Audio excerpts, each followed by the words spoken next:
बिस्मिल्लाहिर्रहमानिर्रहीम। अस्सलाम वालेकुम नाज़रीन, आप यूट्यूब चैनल देख रहे हैं। मैं इमरान खान हूँ। सबसे पहले ज़रा फैसल वाडा की धमकी आप सुन लें और इस गुस्से की वजह क्या है ये बाद में देखते हैं, लेकिन धमकी आप देखें। फैसल वाडा कौन है आप जानते हैं।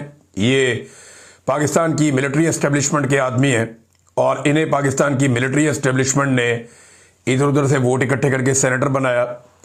पहले ये इमरान खान के साथ होते थे, लेकिन इनके फौज के साथ अच्छे ताल्लुकात हैं, तो जर्नैलों के साथ अपने ताल्लुकात की बुनियाद पे ये अपनी सियासत जिंदा रखे हुए हैं और ये जर्नैलों का मौक़िफ़ पेश करते हैं जब भी करते हैं। इन्होंने जो बात शुरू की उसमें इन्होंने कहा कि ऐसी की तैसी। जनाब, ये जो ऐसी की तैसी का लफ्ज़ है ना, ये एक ख़ास किस्म का जर्नैल है। ऐसा लगता है कि वो इस्तेमाल करता है, क्योंकि पहले भी 2-3 टाउट्स ये अल्फाज इस्तेमाल कर चुके हैं कि ऐसी की तैसी। तो ये ऐसी की तैसी फिर मुझे लगता है कि वही जर्नैल है जिसने फैसल वाडा को भी बताया कि जाके ये बोल दो ऐसी की तैसी। अच्छा जी, ज़हनी मरीज आंख से अंधे और कान से बहरे सुन लें। आइन और कानून के मुताबिक फैमिली को मुलाकात की इजाज़त हाल अहवाल के लिए। वकील को केस से मुतालिक मिलने की इजाज़त है। फैमिली की मुलाकातें भी सियासी पैगाम पर मुश्तमिल हो रही हैं। अब से वो भी बंद कर दी जाएंगी। ये जनाब धमकी आ गई।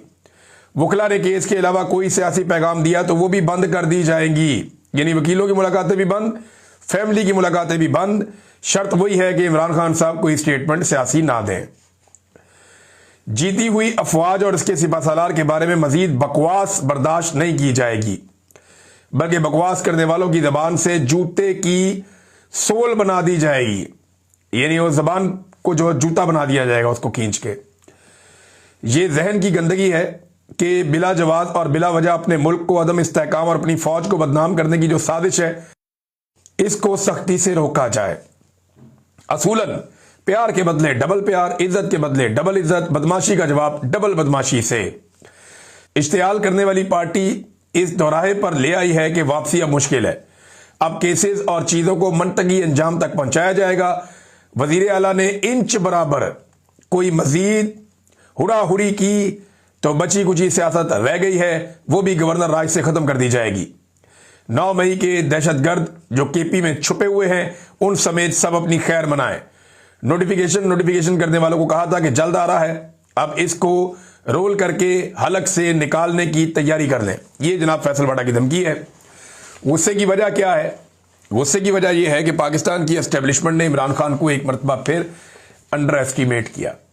इन्हें यह लगा कि नोटिफिकेशन फंसा हुआ है, ऐसे में इमरान खान कोई सियासी फैसला करेगा और इमरान खान आर्मी चीफ के लिए कोई नरमी पेश करेगा, ताकि अगर आर्मी चीफ के ताल्लुकात या फौज के ताल्लुकात वहां पे मौजूदा पीडीएम की जमातों के साथ खराब हो रहे हैं या जरदारी और नवाज शरीफ के साथ कोई अच्छे नहीं है, तो इमरान खान फौरन एक रूम क्रिएट करेगा कि ठीक है जी इधर आ जाओ। लेकिन वो हुआ नहीं। इमरान खान तब्दील नहीं करेगा। ये तो अब कल के दिन में साबित हो गया। यानी अगर नवाज शरीफ या जरदारी ये चाहते हैं कि आसिम मुनीर साहब को हटाकर एक नया आर्मी चीफ लेकर आए, तो इससे अच्छा मौका उन्हें नहीं मिलेगा। लेकिन आर्मी चीफ को हटाते हुए या नया आर्मी चीफ लाते हुए या एक्सटेंशन से बचना हो तो टेंशन क्या होती है? वो यही होती है ना कि दूसरी जमात के साथ जाकर मिल जाएगा आर्मी चीफ, या दूसरी जमात की गोद में जाके आर्मी चीफ बैठ जाएगा, या उनको साथ अपनी गोद में बैठा लेगा। कोई ऐसा ही खेल होता है ना जो खेला जाता है हर दफा। सियासतदानों को यही डर होता है ना कि जनाब अगर मैं फौज के साथ ठीक ना रहा तो दूसरा ठीक हो जाएगा। तो इमरान खान ने सियासतदानों का यह डर भी दूर कर दिया। यानी अगर जरदारी और नवाज शरीफ चाहते हैं कि आर्मी चीफ चेंज करें तो इस वक्त वो खुल के कर सकते हैं। इस वक्त अगर उन्होंने आर्मी चीफ को एक्सटेंशन दी तो ये उनका अपना जाती फैसला होगा। इसमें किसी किस्म की मजबूरी या प्रेशर नहीं होगा। मजबूरी इतनी सी होती है ना कि दूसरी सियासी जमात की तरफ आर्मी चीफ चला जाएगा, वो अवाम में बहुत मकबूल है जमात। तो इमरान खान तो डील नहीं करता। इमरान खान ने तो अपने कल के स्टेटमेंट में शट अप कॉल दी है उन तमाम जहनों को जो दस्तक दे रहे थे अडियाला जेल के दरवाजे पर कि जनाब ठीक है उधर ताल्लुकात खराब है, जरा आपको भी चेक कर लेते हैं। तो इमरान खान साहब ने कहा लो कर लो चेक। तो इमरान खान डील नहीं करेगा। अगर नया आर्मी चीफ लाना चाहते हैं तो इससे बेहतर मौका इन्हें दोबारा नहीं मिलेगा। नाज़रीन, द गार्डियन ने एक army chief field marshal Asim Munir के बारे में एक आर्टिकल लिखा है। यह आर्टिकल बड़ा इंटरेस्टिंग है। पहले जरा ये आर्टिकल सुने, फिर अब हम बताते हैं कि हम सियासतदानों का तो एहतसाब कर देते हैं कि इसका दौर शुरू हुआ तो ये अच्छा हो गया, ये बुरा हो गया, लेकिन हम कभी ये नहीं देखते कि आर्मी चीफ के दौर में पाकिस्तान कहां से कहां पहुंच गया। एक्चुअली तो पाकिस्तान का बेड़ा गर्क पाकिस्तान के डिफरेंट मिलिट्री डिक्टेटर्स ने किया है। सियासतदान तो ना 3 में ना 13 में, एक तो बेचारों को इक्तदार मिलता ही नहीं है, मिले भी तो मुद्दत पूरी नहीं होती। तो सियासतदानों के साथ तो बेचारों के साथ ये हालात रहते हैं। तो आर्मी चीफ तो सारे के सारे अपनी मुद्दत ना सिर्फ पूरी करके जाते हैं बल्कि एक्स्ट्रा टाइम लेकर जाते हैं, सारे इख्तियारात भी अपने पास रखते हैं। तो भाई मुल्क में जो अच्छा और बुरा हो रहा है वो भी इनके खाते में डालो ना।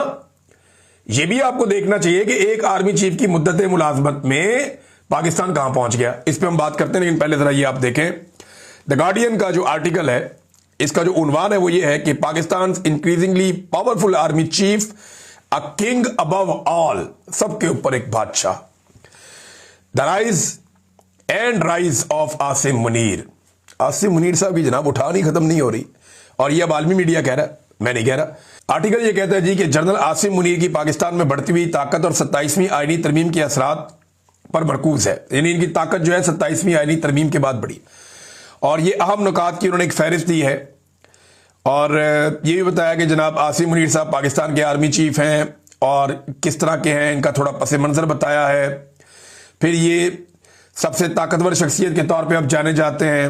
मई 2025 में भारत के साथ झड़पों के बाद उन्हें 5 सितारा जर्नैल का ओहदा मिल गया। उन्हें अमेरिकी सदर डोनाल्ड ट्रंप का फेवरेट फील्ड मार्शल भी कहा जाता है, और अब उनकी ताकत तमाम मुसल्लह फौज, आर्मी, नेवी, एयरफोर्स पर फैली हुई है, सारा कुछ इनके कंट्रोल में। और इसके बाद जनाब बता रहे हैं कि 27वीं आईनी तरमीम, ये जो गुज़िश्ता महीने मंजूर होने वाली है तरमीम, फौज की बालादस्ती को आईनी तहफ़्फ़ुज़ देती है, और जिसे नाकदीन ये कह रहे हैं कि ये एक आईनी बगावत है। और इसके तहत आसिम मुनीर तमाम मुसल्लह फौज की निगरानी करेंगे, और इनकी एक और 5 साल टर्म जो है वो रीसेट हो जाएगी, और उसको 1 दहाई तक मजीद बढ़ाया जा सकता है। लेकिन 5 साल ये और 5 साल आगे भी आसिम मुनीर साहब लेने की कोशिश कर सकते हैं, द गार्डियन कह रहा है। इन्हें अपनी पूरी जिंदगी जराइम की कार्रवाई से इस्तिस्ना मिल जाएगा, सारी जिंदगी जो मर्जी जुर्म करो, कोई केस नहीं हो सकता। सुप्रीम कोर्ट की जगह एक नई अदालत कायम कर दी गई है, जहां जजेज हुकूमत मुंतखब करेगी, हुकूमत जजेज लेकर आएगी, लाकर बिठाएगी, और वो हुकूमत के फैसले करेंगे जज, जिसकी वजह से कई सीनियर जजेज मुस्ताफी भी हो गए हैं। और तरमीम की मंजूरी और उस पर तनकीद हो रही है लगातार।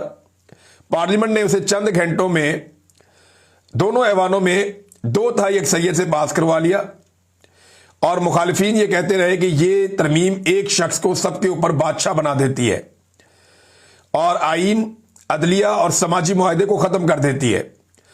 अक़वाम मुत्तहिदा के हाई कमिश्नर ने जमहूरियत और कानून की हुक्मरानी पर असरात की एक वार्निंग दी है इस आईनी तरमीम की सूरत में।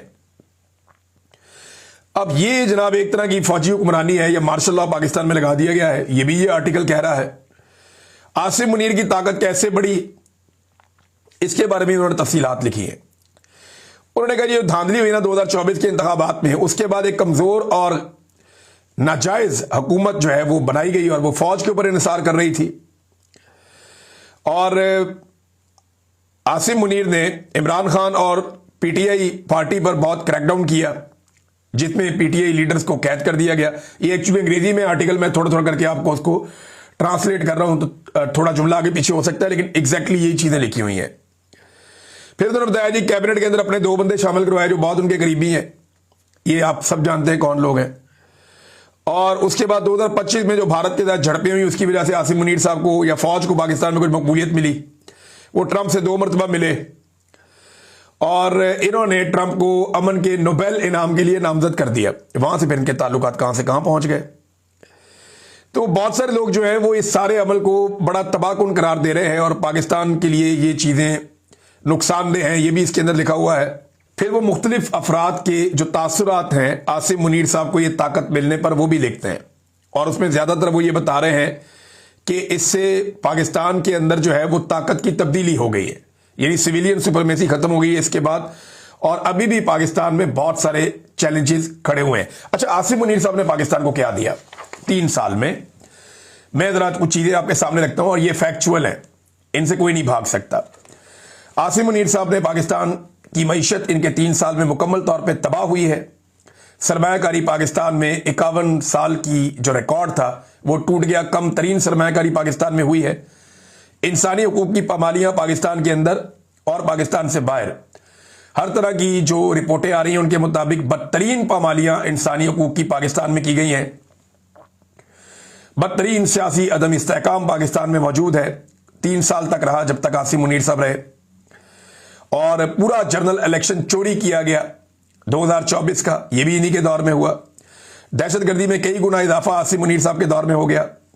बेरोजगारी में एक नया रिकॉर्ड टूट गया आसिम मुनीर साहब के दौर में। पाकिस्तान से मल्टीनेशनल कंपनियां भाग गईं। पार्लियामेंट और अदलिया मुकम्मल तौर पे सरदंगू हो गए आसिम मुनीर साहब के दौर में। आजाद अदलिया नाम की कोई चीज पाकिस्तान में नहीं बची।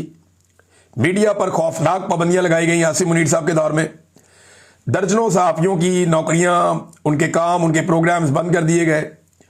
करप्शन में बेपनाह इजाफा हुआ आसिम मुनीर साहब के दौर में, जिसकी एक गवाही अभी IMF की रिपोर्ट भी दे रही है। कर्जों की भरमार हो गई पाकिस्तान में। जितना कर्जा पाकिस्तान ने पाकिस्तान बनने के बाद से लेकर अब तक लिया, उतना कर्जा आसिम मुनीर साहब के दौर में ले लिया गया। 9 मई का सानिया आसिम मुनीर के दौर में हुआ। 4 मरतबा रियासत और रियासती इदारों के हाथों पाकिस्तानियों का कत्लेआम हुआ आसिम मुनीर साहब के दौर में। बैड गवर्नेंस में पाकिस्तान ने 120 में से 109 पॉइंट हासिल करके पूरी दुनिया को पीछे छोड़ दिया। इतनी बुरी गवर्नेंस है आसिम मुनीर साहब के दौर में। इसराइल पर पाकिस्तान की पॉलिसी बदल गई इसी दौर में, और अफगानिस्तान से ताल्लुकात में बिगाड़ पैदा हो गया इसी दौर में। सिंध तास मुआहिदा भारत ने खत्म कर दिया इसी दौर में।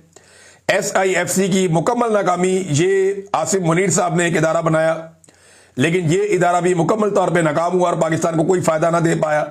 आसिम मुनीर साहब के दौर में फौजी क़यादत की सियासत में बदतरीन मुदाखलत हुई और एजेंसियों ने बदतरीन सियासी मुदाखलत की। आइन का हुलिया ही बिगाड़ दिया गया 26वीं और 27वीं आईनी तरमीम के जरिए से। जबरी गुमशुदगियां बहुत बड़े पैमाने पर हुई आसिम मुनीर साहब के दौर में। पहली मरतबा सिक्योरिटी फोर्सेज ने खवातीन और बच्चों को भी निशाना बनाया, उन्हें भी गिरफ्तार किया, उन्हें भी हिरासा किया, उन्हें भी तशद्दुद का निशाना बनाया। आसिम मुनीर साहब के दौर में महंगाई का एक तूफान खड़ा हो गया। फौज और अवाम में फासले बढ़ते गए आसिम मुनीर साहब के दौर में। ये वो नेगेटिव चीजें हैं जो आसिम मुनीर साहब के दौर में हुई। साबिक वजीर आज़म को जेल में रखा और दर्जनों और चीजें मैं बता सकता हूं। तो नेगेटिविटीज की भरमार है इन 3 सालों में, जिनमें फील्ड मार्शल आसिम मुनीर ने पाकिस्तान के अंदर हुकूमत की। और इस बुनियाद पर उन्हें रिटायरमेंट ले लेनी चाहिए। उनकी टर्म पूरी हो गई है, कोई अच्छी टर्म नहीं थी, उन्हें रिटायरमेंट ले लेनी चाहिए। एक मुतनाज़े आर्मी चीफ वो बन गए हैं, तो दूसरे को आने दें। दूसरा आके कोशिश करे कि वो फौज को इस तनाज़े से निकाले और सियासी मुदाखलत बंद करे और मामलात को आइन और कानून के मुताबिक चलने दे। सियासतदानों को पाकिस्तान का फैसला मिलकर बैठकर करने दे। होना तो ये चाहिए। लेकिन यहां आसिम मुनीर साहब रिटायरमेंट लेना नहीं चाहते। अच्छा, आसिम मुनीर साहब के दौर का कोई अच्छा काम तो होगा ना, कोई ऐसा कारनामा जिसे आप कहिए अच्छा काम हो गया। हाँ, तो वो बता देते हैं आपको। आसिम मुनीर साहब के दौर में रवां साल मई के महीने में भारत के हमले के जवाब में पाकिस्तान की एयरफोर्स ने 6 भारतीय तैयारे मार गिराए, और इसकी बुनियाद पे आसिम मुनीर साहब ने फील्ड मार्शल का ओहदा भी ले लिया, ताहयात मुराद भी ले ली और ताहयात इस्तिस्ना भी ले लिया। जबकि उनके लिए एक नया ओहदा भी तख्लीक किया गया, चीफ ऑफ डिफेंस फोर्सेस का। ये अब हो रहा है, यानी एक पॉजिटिव काम है वो पाकिस्तान एयरफोर्स ने किया है। 6 तैयारे गिराए हैं इंडिया के, और इसकी बुनियाद पे आसिम मुनीर साहब ने बहुत सारा फायदा भी ले लिया। अब इसी बुनियाद पे वो दोबारा भी 5 साल के लिए आर्मी चीफ रहना चाहते हैं, या ये जो बड़ा ओहदा मिल गया इसको वो एंजॉय करना चाहते हैं। लेकिन नवाज शरीफ और जरदारी के पास मौका है, अगर वो आसिम मुनीर को हटाना चाहते हैं तो बड़े आराम से हटा सकते हैं, बहुत आराम से हटा सकते हैं, क्योंकि इमरान खान डील नहीं करेगा। इमरान खान किसी की पीठ में खंजर नहीं घोंपेगा। अगर सियासतदान आज नया आर्मी चीफ लाना चाहे तो वो ला सकते हैं। ऐसी सहूलत पहले किसी और सियासतदान को मुयसर नहीं थी। नादरीन, इमरान खान साहब की बहन अलीमा खानम साहिबा ने स्काई न्यूज को इंटरव्यू देते हुए बताया कि इमरान खान 90% मकबूल है पाकिस्तान में, और उसे कैद तन्हाई में डालना अवाम की आवाज को खामोश करना या दबाने के मुतरादिफ है, और ये चाहते हैं कि इमरान खान को लोगों के दिमागों से मिटा दें। तो ऐसा होता हुआ तो फिलहाल दिखाई नहीं दे रहा। पाकिस्तान में मकबूलियत बहुत ज्यादा है इमरान खान साहब की। और एक चीज, मोहम्मद जुबैर साहब ने कुछ पोल खोले, जरा मैं आपके सामने रख देता हूं, क्योंकि आसिम मुनीर साहब के दौर का जिक्र हो रहा है तो ये आ गया। गवर्नर स्टेट बैंक कह रहा है कि वक्त आ गया कि हुकूमत अपनी पॉलिसी तब्दील करे। प्राइवेटाइजेशन के वजीर कह रहे हैं कि पाकिस्तान में सरमायाकारी के मौके हैं, लेकिन गवर्नेंस की बदतरीन सूरत की वजह से कोई यहां सरमायाकारी नहीं करेगा। गवर्नेंस के हवाले से अभी एक ग्लोबल सर्वे आया और उसने बताया कि पाकिस्तान का नंबर सबसे ही खराब है। ये जनाब मोहम्मद जुबैर साहब बता रहे। फिर उन्होंने कहा जी national coordinator SIFC general Sarfaraz ने कहा कि पाकिस्तान में जितने टैक्सेस हैं कोई सरमायाकारी नहीं करेगा। उन्होंने कहा पाकिस्तान में बिजनेस एज यूजुअल नहीं चल सकता। हम यही बात करते थे तो हमें गालियां पड़ती थी। मोहम्मद जुबैर साहब ने कहा देखें ये बात जुबैर साहब अब उस दौर में करते थे जिस दौर में हालात मुख्तलिफ थे। यहां जिस मुल्क में इस वक्त मैं हूं यहां बहुत ज्यादा टैक्सेस हैं। बरतानिया में यहां कारोबारी हजरात को बेशुमार टैक्सेस देने पड़ते हैं, लेकिन क्या है कि इनकी अदलिया काम कर रही है। यहां पे रूल ऑफ लॉ है, यहां पे आज़ादी इज़हार राय है, यहां पे जुल्म और ज्यादती नहीं है, इंसानी हकूक की पामालियां नहीं हो रही, मैंडेट को कुचला नहीं जा रहा। तो इतने सारे टैक्सेस के बावजूद यहां पे काम चल रहा है। पूरी दुनिया से लोग इन्वेस्टमेंट लेकर इस मुल्क में आ रहे हैं, यहां पे आके कारोबार करना चाहते हैं। रोजाना बेशुमार ऐसे पाकिस्तानी मुझे मिलते हैं जो कोई ना कोई कारोबार या कर रहे हैं या मजीद कारोबार शुरू करना चाहते हैं। कोई किसी कारोबार में, कोई किसी कारोबार में। वजह क्या है? इतने सारे टैक्सेस देके भी लोग यहां कारोबार कर रहे हैं। पाकिस्तान में तो इसके मुकाबले में टैक्सेस है ही कोई नहीं, कुछ भी नहीं। मसला खाली टैक्सेस का नहीं है, लोग टैक्सेस भी पे कर देते हैं। और भाई मुल्क का माहौल तो ठीक करो, मुल्क के अंदर कुछ थोड़ा सा इंसानियत तो पैदा करें। आप अदलिया को तो आजाद करें, मीडिया को तो आजाद करें, पार्लिमान को तो आजाद करें, इंसानी हकूक की पामालियां तो बंद करें, रूल ऑफ लॉ तो पाकिस्तान में होने दें। ये चीजें हो जाएंगी तो लोग इन्वेस्टमेंट कर देते हैं। लोग नहीं चाहते पाकिस्तान से पैसा लेकर बाहर भागना। मल्टीनेशनल कंपनियां भाग रही हैं, बहुत मुनाफा है पाकिस्तान में। मामला ये नहीं है कि ये चीज ठीक करो, ये चीज ठीक करो, जो चीज ठीक करनी है उसको ठीक करो। ये इनकी खोपड़ी में बात घुसती क्यों नहीं है कि टैक्स को ठीक करना, फलाने बंदे को उठा के यहां लगा देना, ये टैक्स कलेक्शन को ठीक करना, रेवेन्यू डिपार्टमेंट को, इससे नहीं मुल्क ठीक होगा। वो हसीना वाजिद ने इतनी जबरदस्त इकोनॉमी चलाई, लोगों ने जूते मार के निकाला अपने मुल्क में से। वजह यह है कि जब इंसानी हकूक नहीं होते, रूल ऑफ लॉ नहीं होता, लोगों का इस्तेहसाल किया जाता है, तो फिर ये हो जाता है। नतीजा यही निकलता है। तो जनाब नतीजा तो यही निकलना है। अब नाजरीन, हमारे जो जर्नलिस्ट गिरफ्तार थे उनके बारे में मैं मुख्तसर आपको बता दूं कि सोराब बरकत साहब को वही किया फॉर्मूला जो ये मेरे साथ करते थे, बाकी लोगों के साथ करते रहे। ये रजीम इस चीज के लिए मशहूर है। तो इन्होंने सोराब बरकत पे एक और मुकदमा डाल दिया, तौहीन मरियम नवाज का मुकदमा। शाबाश है भाई।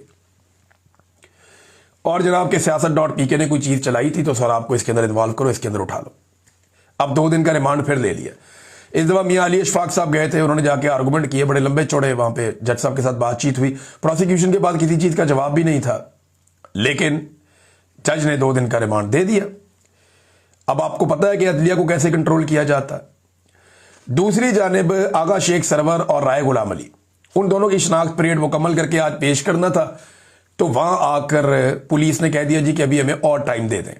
वहां पे भी बहुत आर्गूमेंट हुए, लेकिन जज ने वहां पे भी 2 दिन दे दिए, जनाब 2 दिन और आप शनाख्त परेड कर लें। देखिए आगा शेख सरवर ने बताया था कि उनके ऊपर तशद्दुद किया गया है। ये क्या वजह है कि इतने दिन गुजरने के बावजूद आगा शेख सरवर साहब को और राय गुलाम अली साहब को अदालत में पेश नहीं किया जा रहा? क्या उनके जिस्म पे कोई टॉर्चर के निशान है? क्या कोई ऐसी चीज है जो पुलिस नहीं चाहती कि अदालत के अंदर खड़े होकर ये जर्नलिस्ट बताएं या उस चीज को खोलें? अब 2 दिन का टाइम जज ने मजीद दे दिया, पता नहीं इन 2 दिनों में क्या किया जाएगा।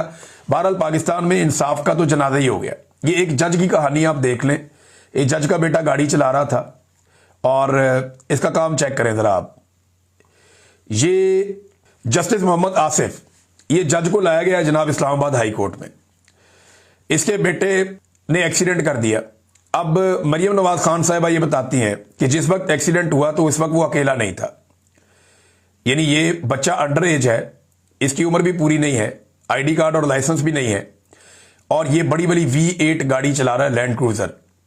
इतनी बड़ी गाड़ी, एक तो जज साहब के पास ये आती कहां से है? ये तो करोड़ों रुपए की गाड़ी होती है, बहुत महंगी गाड़ी है। बहरहाल उनका बच्चा चला रहा था और उसने 2 बच्चियों को जो स्कूटी चला रही थी उनको नीचे देकर कत्ल कर दिया।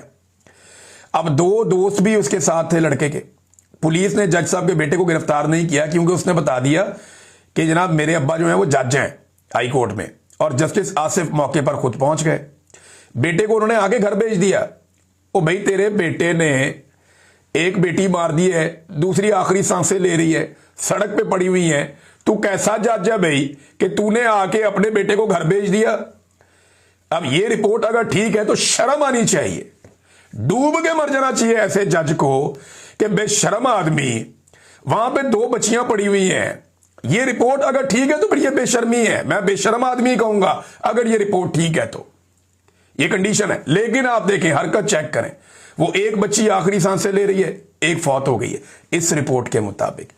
वो कहते हैं बेटे को घर भेज दिया और उसके दोस्तों को भगाया और कमजोर एफआईआर दर्ज की गई। ये एफआईआर बनती थी 320 कि जनाब ये एक्सीडेंट में कत्ल किया गया है, ये रैश ड्राइविंग की गई है, ये गलत ड्राइविंग करते हुए उसका तो हक भी नहीं बनता, तो ये तो मुकदमा बनना चाहिए था, 10 साल की सजा होनी चाहिए थी। जज ने अपने बेटे के खिलाफ जो दफा लगवाई वो भी कमजोर लगवाई 322 की, यानी मार्जिन रख लिया कि दियत की सूरत में उसका बेटा बच जाए। यह है पाकिस्तान में इंसाफ का सिस्टम।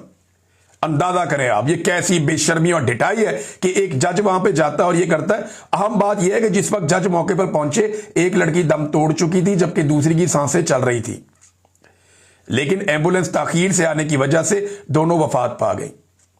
लेकिन जज साहब ने अपने बेटे को फरार करा के मामला संभालना बेहतर जाना। लड़कियों का क्या था, चल बसी। ये मरियम नवाज खान ने लिखी, बड़ी तकलीफ दे बात, मुझे बहुत तकलीफ हुई है। यानी आप अंदाजा करें कि कैसी ढिठाई, बेशर्मी और बेगैरती है कि वहां पे 2 बच्चियां पड़ी हुई हैं और जाके उनको उठाओ, फौरी तौर पे उनको अस्पताल पहुंचाओ, और किसी की जान बचती है तो जान बचाओ, और भाड़ में भेजो ऐसे बेटे को जो यार लोगों की बच्चियों को गाड़ियों के नीचे देकर मार रहा है, और अपने घर भगा दिया और बाद में सुबह पेश कर दिया। मुकदमे के बाद एक कमजोर मुकदमा करवाया, फिर बेटा पेश कर दिया। क्यों? रात को बेटा नशे में था या बेटे के साथी नशे में था जिनको पेश नहीं किया गया, रात को गिरफ्तार नहीं करवाया गया? ये सवालात तो अब उठेंगे, और इस किस्म के जजेस इंसाफ देने के लिए लाकर बिठाए गए हैं हाई कोर्ट में। अंदाजा करें आप। अब तक के लिए इतनी, अपना ख्याल रखिएगा, अपने इस चैनल का भी। अल्लाह हाफिज़।